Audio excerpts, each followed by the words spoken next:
Hello friends, स्वागत है आपका कृतिका की पाठशाला में। दोस्तों, आज हम लोग देखेंगे संख्याओं के बारे में। क्या देखेंगे? संख्याओं के बारे में कि प्राकृतिक संख्या किसे कहते हैं, पूर्ण संख्याएं किसे कहते हैं, सम संख्या किसे कहते हैं, आपका भाज्य संख्या क्या होती है, अभाज्य संख्या क्या होती है, परिमेय संख्या क्या होती है। तो संख्याओं के बारे में आज हम लोग इस वीडियो में जानेंगे। और संख्याओं से रिलेटेड जितने भी इम्पोर्टेंट फैक्ट होंगे सबको हम लोग इस वीडियो में कवर करेंगे। तो चलिए वीडियो स्टार्ट करते हैं और देखते हैं सबसे पहले हम लोग प्राकृतिक संख्या को। दोस्तों, आपकी प्राकृतिक संख्या नेचुरल नंबर किसे कहते हैं? तो वे संख्याएं जो वस्तुओं की गणना करने में प्रयुक्त की जाती हैं आपकी क्या कहलाती हैं? प्राकृतिक संख्याएं कहलाती हैं। वे संख्याएं जो वस्तुओं की गणना करने में प्रयोग की जाती हैं उसे क्या कहते हैं? प्राकृतिक संख्याएं कहते हैं। इसे प्रकृत संख्या या प्राकृतिक संख्या या धनपूर्णांक भी कहा जाता है। प्राकृतिक संख्या आपकी कहाँ से शुरू होती है? तो प्राकृतिक संख्या आपकी एक से शुरू होती है। 1, 2, 3, 4, 5 डॉट डॉट आपका इनफाइनाइट तक जाएंगी प्राकृतिक संख्याएं। तो प्राकृतिक संख्या आपकी क्या होती है? वे संख्या जो वस्तुओं की गणना करने में प्रयोग की जाती है वही आपकी क्या कहलाती है? प्राकृतिक संख्या कहलाती है। अगर आप लोग से पूछे एग्जाम की सबसे छोटी प्राकृतिक संख्या कौन सी है, तो सबसे छोटी प्राकृतिक संख्या आपकी कौन सी है? 1 है। सबसे छोटी प्राकृतिक संख्या है। और सबसे बड़ी प्राकृतिक संख्या पूछे तो सबसे बड़ी प्राकृतिक संख्या हम लोग ज्ञात नहीं कर सकते। क्या बोलेंगे? इनफाइनाइट। सबसे बड़ी प्राकृतिक संख्या हम लोग ज्ञात नहीं कर सकते। अब नेक्स्ट हम लोग देखते हैं पूर्ण संख्या किसे कहते हैं। दोस्तों, होल नंबर्स, अगर आप लोग से पूछे कि पूर्ण संख्या किसे कहते हैं तो क्या कहेंगे? यदि प्राकृतिक संख्याओं के साथ शून्य को भी सम्मिलित कर लिया जाता है, प्राकृतिक संख्याओं के साथ जब हम लोग शून्य को भी सम्मिलित कर लेते हैं तो वो आपकी कौन सी संख्या कहलाती है? पूर्ण संख्या कहलाती है। और आपकी प्राकृतिक संख्या कौन सी है? जो 1 से शुरू होती है। 1, 2, 3, 4 डॉट डॉट इनफाइनाइट तक जाती है। और इसी में अगर हम लोग शून्य को भी ऐड कर लिए तो आपका कौन सी संख्या हो जाएगी? पूर्ण संख्या हो जाती है। जैसे देखिए यहाँ पे 0 मतलब 0, 1, 2, 3, 4, 5 डॉट डॉट इनफाइनाइट तक गया। ये आपका क्या है? होल नंबर्स, पूर्ण संख्याएं हैं। दोस्तों, अगर आप लोग से पूछे कि सबसे छोटी पूर्ण संख्या कौन सी है, तो सबसे छोटी पूर्ण संख्या आपकी कौन सी है? 0 है। सबसे छोटी पूर्ण संख्या है। और सबसे बड़ी पूछे तो ज्ञात नहीं किया जा सकता। और पूछे कि सभी प्राकृतिक संख्याएं पूर्ण संख्या हैं, तो हाँ, सभी प्राकृतिक संख्या आपकी पूर्ण संख्या है। ये देखिए आप, 1 से शुरू होती है आपकी प्राकृतिक संख्या और 1, 2, 3, 4 डॉट डॉट इनफाइनाइट तक जाती है। तो देखिए सभी प्राकृतिक संख्या क्या है? पूर्ण संख्याएं हैं। अगर फिर पूछे कि सभी पूर्ण संख्याएं आपकी प्राकृतिक संख्याएं हैं, तो नहीं। देखिए सभी आपकी जो पूर्ण संख्याएं हैं सभी थोड़ी ना प्राकृतिक संख्या है। आपकी प्राकृतिक संख्या यहाँ से शुरू हो रही है, 1, 2, 3, 4 से। 0 आपका प्राकृतिक संख्या नहीं है। तो इसका जवाब क्या होगा? नहीं। अब नेक्स्ट हम लोग देखते हैं। दोस्तों, आपका नेक्स्ट है पूर्णांक संख्याएं, इंटीजर नंबर। इंटीजर नंबर किसे कहते हैं? तो सभी पूर्ण संख्याएं तथा उनकी ऋणात्मक संख्याएं क्या कहलाती हैं? आपकी पूर्णांक संख्याएं कहलाती हैं।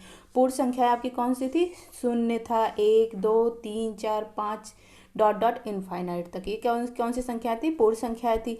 इन्हीं के साथ जब इनका ऋणात्मक हम लोग ऐड कर देते हैं तो आपका क्या हो जाता है? पूर्णांक संख्या हो जाती है। जैसे -1, -2, -3 डॉट डॉट माइनस इन्फिनिटी तक। तो ये सब मिलकर आपका क्या कहलाती है? ये सब मिलकर आपका पूर्णांक संख्याएं कहलाती हैं। और दोस्तों, आप लोग को ये पता होना चाहिए कि जो दशमलव वाली संख्याएं होती हैं और p/q के रूप में जो होते हैं वो आपका पूर्णांक नहीं होते हैं। जैसे अगर 3.5 अगर पूछे कि ये पूर्णांक संख्या है तो ये पूर्णांक संख्या नहीं है। यार है 2/4, ये पूछे कि आपकी पूर्णांक संख्या है तो ये आपकी पूर्णांक संख्या नहीं है। बस आपकी कौन सी पूर्णांक संख्याएं होंगी? पूर्ण संख्याएं और उसकी ऋणात्मक संख्याएं आपकी क्या होंगी? पूर्णांक संख्याएं। अब नेक्स्ट हम लोग देखते हैं। दोस्तों, नेक्स्ट है आपका परिमेय संख्याएं, रेशनल नंबर। परिमेय संख्या किसे कहते हैं? तो वे सभी संख्याएं जिन्हें p/q के रूप में व्यक्त किया जाता हो और जहां q is not equal to 0 हो वो आपका क्या कहलाता है? परिमेय संख्या कहलाता है। जिसको हम लोग क्या करें? p/q के रूप में व्यक्त किया जा सके और q is not equal to आपका क्या हो? 0 हो। मतलब q आपका 0 नहीं होना चाहिए। तो वो संख्या आपकी क्या कहलाती हैं? परिमेय संख्या कहलाती हैं। और p और q आपका क्या है? तो ये पूर्णांक है। अभी हम लोग ने देखा कि पूर्णांक संख्या किसे कहते हैं। अब देखिए पूर्णांक संख्या हम लोग किसे कहते हैं। ये देखिए आप लोगों का 1, 2, 3, 4, 5 फिर शून्य है, और इसी की ऋणात्मक क्या है, -1, -2, -3, ये सब आपके क्या है, पूर्णांक संख्याएं कहलाती है। इसे हम लोग धन पूर्णांक कहते हैं या प्राकृतिक संख्या कहते हैं, और इसे हम लोग क्या कहते हैं, ऋण पूर्णांक कहते हैं। और शून्य भी जब इसके साथ सम्मिलित हो जाता है तो ये सब मिलकर आपका क्या कहलाता है, पूर्णांक संख्याएं कहलाते हैं। तो ये भी आपका क्या है, परिमेय संख्याएं हैं। फिर आपका अगर इस रूप में रहे 3/5, 4/5, 5/8, इस रूप में रहें तो वो भी आपकी क्या कहलाती है, परिमेय संख्या कहलाती है। क्योंकि जब हम लोग इसको मतलब दशमलव रूप में लाएंगे तो ये आपका क्या कहलाएगा, 0.5 30, 0.6 आएगा। तो ये कैसा मतलब है, दशमलव जो है वो शांत दशमलव है। तो इस जो शांत दशमलव होते हैं वो भी आपका क्या कहलाते हैं, परिमेय संख्या कहलाते हैं। जैसे ये 0.5 है, ये रुक गया है, 0.5 के बाद क्या है, रुक गया है, 0.3 है। तो ये सब जो रहते हैं दशमलव के फॉर्म में और रुक जाते हैं, मतलब शांत दशमलव होते हैं, वो भी आपकी परिमेय संख्याएं कहलाते हैं। या फिर इस रूप में हो जो 3.333 डॉट डॉट ये चलता गया, इनफाइनाइट तक गया है, लेकिन ये क्या है, एक तरह का मतलब सेम अंक की बार बार पुनरावृत्ति हो रही है। इसको हम लोग क्या लिख सकते हैं, 3.3 पे बार लिख सकते हैं। तो ये भी आपका क्या है, परिमेय संख्या है। 3.3 पे बार लिख सकते हैं, तो ये भी आपका एक तरह का परिमेय संख्या है। या इस तरह के रहे 4.212121, तो 2121 का क्या हो रहा है, बार बार पुनरावृत्ति हो रही है। तो ये भी आपका क्या कहलाएगा, परिमेय संख्या कहलाएगा। मतलब शांत दशमलव भी आपके परिमेय संख्या है, और अगर एक अंक की पुनरावृत्ति बार बार हो रही है तो वो भी शांत मतलब ये परिमेय संख्या कहलाती है। और अगर मतलब कई अंक हैं और वही सेम अंक की, जैसे 1 2 3 है, फिर 1 2 3 1 2 3 1 2 3 बार बार पुनरावृत्ति हो रही है दशमलव के बाद, तब भी वो भी क्या कहलाएंगे, आपकी परिमेय संख्या कहलाएंगी। लेकिन अगर इस तरह की संख्या हो 0.1 3 4 5 6 डॉट डॉट डॉट डॉट, तो ये आपका क्या कहलाएगा, ये आपकी अपरिमेय संख्या है। क्योंकि यहाँ पे देखिए सेम अंक की पुनरावृत्ति नहीं हो रही है दशमलव के बाद, तो ये आपका क्या कहलाएगा, अपरिमेय संख्या कहलाएगा।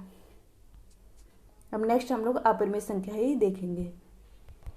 अब अपरिमेय संख्या इर्रेशनल नंबर किसे कहते हैं, वे देखिए, वे सभी संख्याएं जिन्हें p/q के रूप में व्यक्त नहीं किया जा सकता, आपका क्या कहलाती है, अपरिमेय संख्या कहलाती है। p/q के रूप में व्यक्त नहीं किया जा सकता, वो क्या कहलाती है, अपरिमेय संख्या कहलाती हैं। देखिए जैसे अभी हम लोगों ने एग्जाम्पल दिया कि 0.1 3 2 1 5 है और डॉट डॉट गया है, यहाँ सेम अंक की दशमलव के बाद पुनरावृत्ति नहीं हो रही है, तो ये आपका क्या कहलाएगा, अपरिमेय संख्या कहलाएगा। जैसे 0.412 डॉट डॉट गया है, तो ये भी आपका क्या है, अपरिमेय संख्या है। लेकिन अगर दशमलव के बाद सेम अंक की पुनरावृत्ति होती तो वो आपका क्या कहलाता, परिमेय संख्या कहलाता। फिर आपका एग्जाम्पल है √8। अब √8 को हम लोग सॉल्व करेंगे तो ये आपका क्या आएगा, 2√2 आएगा। तो ये भी आपका मतलब कंप्लीट वर्गमूल नहीं निकल रहा है ना, तो ये भी कैसी संख्या है, अपरिमेय संख्या है। जैसे √2 है, √3 है, √5 है, ये सब कैसी संख्या है, अपरिमेय संख्या है। जिसका कंप्लीट रूट ना हो वो सब क्या कहलाएंगी, अपरिमेय संख्या कहलाएंगी। और दोस्तों जो इस तरह के स्टार रहते हैं, हैज रहते हैं, पाई रहते हैं, ये भी सब आपके क्या है, अपरिमेय संख्या है। वैसे तो पाई का मान 22/7 होता है, जो कि क्या है, आपका परिमेय संख्या कहलाएगा। लेकिन यहाँ पे मान को हम लोग को नहीं लेना है। अगर पाई बना रहे, आपका स्टार रहे, हैच रहे, कुछ भी रहे, या तो ये रहे, तो इस तरह के जो भी मतलब रहते हैं सिंबल, ये सब आपका क्या कहलाते हैं, अपरिमेय संख्या कहलाते हैं। आशा करती हूँ आप सबको क्लियर हुआ होगा कि परिमेय संख्या किसे कहते हैं, अपरिमेय संख्या किसे कहते हैं। अब हम लोग नेक्स्ट देखते हैं दोस्तों। अब हम लोग का नेक्स्ट है सम संख्या, इवन नंबर किसे कहते हैं। तो वे सभी संख्याएं जो 2 से पूर्णतः विभाजित हो जाती हैं, आपकी क्या कहलाती है, सम संख्या कहलाती है। वे सभी संख्या जो 2 से पूरी तरह कट जाती हैं वो क्या कहलाती है, सम संख्या कहलाती है। जैसे आपका 2 है, 4 है, 6 है, 8 है, 10 है, 12 है, ये सब कैसी संख्या है, ये सब आपकी सम संख्या हैं। अगर आप लोग से पूछे एग्जाम की सबसे छोटी सम संख्या कौन सी है, तो सबसे छोटी सम संख्या आपकी कौन सी है, 2 है, सबसे छोटी सम संख्या। और सबसे बड़ी सम संख्या आप लोग से पूछे तो सबसे बड़ी सम संख्या हम लोग ज्ञात नहीं कर सकते। अब नेक्स्ट हम लोग देखते हैं विषम संख्या। दोस्तों ऑड नंबर किसे कहते हैं, तो वे सभी संख्याएं जो 2 से पूरी तरह नहीं कटती, मतलब पूरी तरह विभाजित नहीं होती, आपकी क्या कहलाती है, विषम संख्या कहलाती हैं। जैसे आपका 1 है, 3 है, 5 है, 7 है, 9 है, ये सब क्या कहलाएंगी, आपकी विषम संख्या कहलाएंगी। अगर एग्जाम में आप लोग से पूछे कि सबसे छोटी विषम संख्या कौन सी है, तो सबसे छोटी विषम संख्या आपकी 1 है। कौन है, 1 है। और अभी सम संख्या हम लोग देख ही लिए कि सबसे छोटी कौन सी है, तो 2 है। अब हम लोग नेक्स्ट देखते हैं दोस्तों नेक्स्ट है आपका भाज्य संख्याएं, कंपोजिट नंबर। कंपोजिट नंबर किसे कहते हैं, अब देखते हैं। ये वे सभी संख्याएं जो एक तथा स्वयं के अतिरिक्त, जो किससे, एक और स्वयं के अतिरिक्त कम से कम एक अन्य संख्या से पूरी तरह विभाजित हो, वो आपकी क्या कहलाती है, भाज्य संख्याएं कहलाती हैं। जैसे अगर हम लोग क्या लें, 6 ही ले लें, 6 को ले लें, 6, तो 6 आपका किससे किससे कटेगा, एक तो 1 से विभाजित होगा, फिर 2 से विभाजित होगा, 3 से विभाजित होगा, और किससे विभाजित होगा आपका, 6 से खुद से, मतलब स्वयं से विभाजित हो रहा है, 1 से विभाजित हो रहा है, और 2 अन्य संख्याओं से और विभाजित हो रहा है। तो इस तरह की जो संख्या होती हैं आपकी क्या कहलाती है, भाज्य संख्याएं कहलाती हैं। या दोस्तों हम लोग इसको दूसरे रूप में भी कह सकते हैं, वे सभी संख्याएं जिनके 2 से ज़्यादा गुणनखंड होते हैं उसे क्या कहते हैं, भाज्य संख्याएं कहते हैं। क्या हो, 2 से ज़्यादा गुणनखंड हो। अब गुणनखंड किसे कहते हैं, कोई संख्या जिस संख्या से विभक्त होती है वही क्या कहलाता है, उस संख्या का गुणनखंड कहलाता है। अब जैसे गुणनखंड यही था, जैसे 4 किससे किससे कट जाएगा, विभाजित हो जाएगा, विभक्त होगा, 1 से विभक्त होगा आपका, 2 से विभक्त होगा, और 4 से विभक्त होगा। तो इसी को क्या कहते हैं, गुणनखंड कहते हैं। जो संख्या जिस संख्या से विभक्त होती है वही उस संख्या का गुणनखंड होती है। तो इस रूप में, या तो इस रूप में कहें या तो इस रूप में, बात एक ही है। जैसे आपका एग्जाम्पल है, आपका 4 है, 6 है, 8 है, 9, ये सब कैसी संख्या है, ये सब भाज्य संख्या है। 4 आपका 1 से विभाजित हो रहा है, 2 से विभाजित हो रहा है, 4 से विभाजित हो रहा है। 6 आपका 1 से हो रहा है, 2 से हो रहा है, 3 से हो रहा है, और 6 से खुद स्वयं से हो रहा है। 8 आपका किससे हो रहा है, 1 से हो रहा है, 2 से हो रहा है, फिर आपका 4 से हो रहा है, और स्वयं 8 से हो रहा है। और 9 आपका किससे किससे विभाजित हो रहा है, तो 1 से हो रहा है आपका, फिर आपका 3 से हो रहा है, फिर आपका 9 से हो रहा है।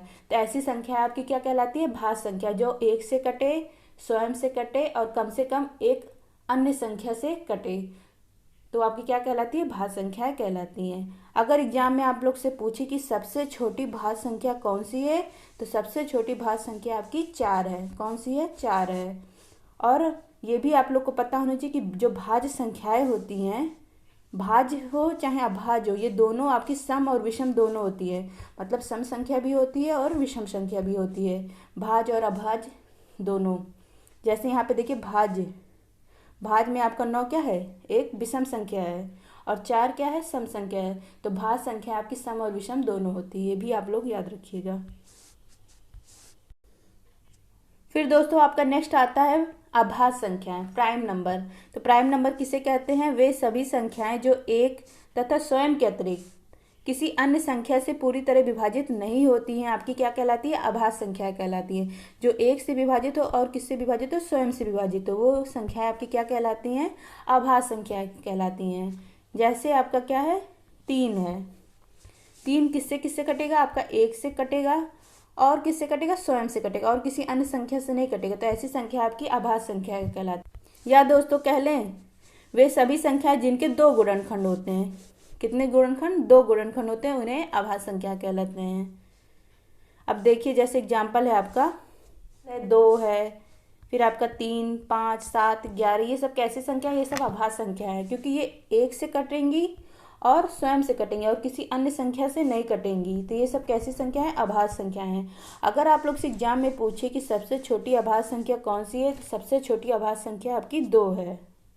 2 आपकी कैसी संख्या है आपकी, अब यहाँ पे आप लोग देखिए कि 2 आपकी कैसी संख्या है, 2 आपकी सम संख्या है। कैसी संख्या है, सम संख्या है। तो अभाज्य संख्याएं भी सम और विषम दोनों होती हैं। फिर यहाँ पे देखिए, एक ना तो भाज्य संख्या है और ना ही अभाज्य संख्या है। एक क्या है, ना तो भाज्य संख्या है ना ही अभाज्य संख्या है। फिर है कि अभाज्य संख्याएं सम और विषम दोनों होती हैं। और यहाँ पे देखिए एक दिया गया है कि 1 से 100 के मध्य, अगर आप लोग से पूछे कि 1 से 100 के मध्य कितनी अभाज्य संख्याएं हैं, तो 1 से 100 के मध्य केवल 25 अभाज्य संख्याएं। कितनी, टोटल 25 अभाज्य संख्याएं हैं 1 से 100 के मध्य। और अगर पूछे 1 से 50 के मध्य कितनी अभाज्य संख्या है, तो 1 से 50 के मध्य केवल 15 अभाज्य संख्याएं हैं। कितनी है, 15 अभाज्य संख्याएं हैं। जब 1 से 100 के मध्य 25 अभाज्य संख्याएं हैं और 1 से 50 के मध्य 15 हैं, तो अगर आप लोग से पूछे 50 से 100 के मध्य कितनी अभाज्य संख्या है, तो 50 से 100 के मध्य आपकी कितनी बची, 10। 10 आभाज्य संख्याएं हैं। तो ये याद रखना बहुत जरूरी है, क्योंकि ये तीनों जो मतलब इस तरह वाला, ये वाला 1 से 100, 1 से 50, 50 से 100, ये वाला क्वेश्चन डायरेक्ट एग्जाम में पूछ लेता है। अगर आप लोग निकालेंगे तब भी आ जाएगा, लेकिन अगर याद कर लेते हैं तो जल्दी हो जाएगा 1 सेकेंड में। दोस्तों अब हम लोग जानते हैं कि सहआभाज्य संख्या किसे कहते हैं, को प्राइम नंबर किसे कहते हैं। तो देखते हैं, यदि दो प्राकृतिक संख्याओं का गुणनखंड या कहें मासा 1 होता है तो वे संख्या आपकी क्या कहलाती हैं, सहआभाज्य संख्या कहलाती हैं। यदि दो प्राकृतिक संख्याओं का मासा क्या हो, 1 हो, तो आपका क्या कहलाती हैं, सहआभाज्य संख्या कहलाती हैं। जैसे आपका 2 और 5 के अगर हम लोग मासा निकालेंगे तो कितना आएगा, 1 आएगा। तो ऐसी संख्या आपकी क्या कहलाती है, सहआभाज्य संख्या कहलाती हैं। या 3 और 7, 5 और 7, 8, 11, तो ये सब संख्या कैसी है, सहआभाज्य संख्याएं हैं।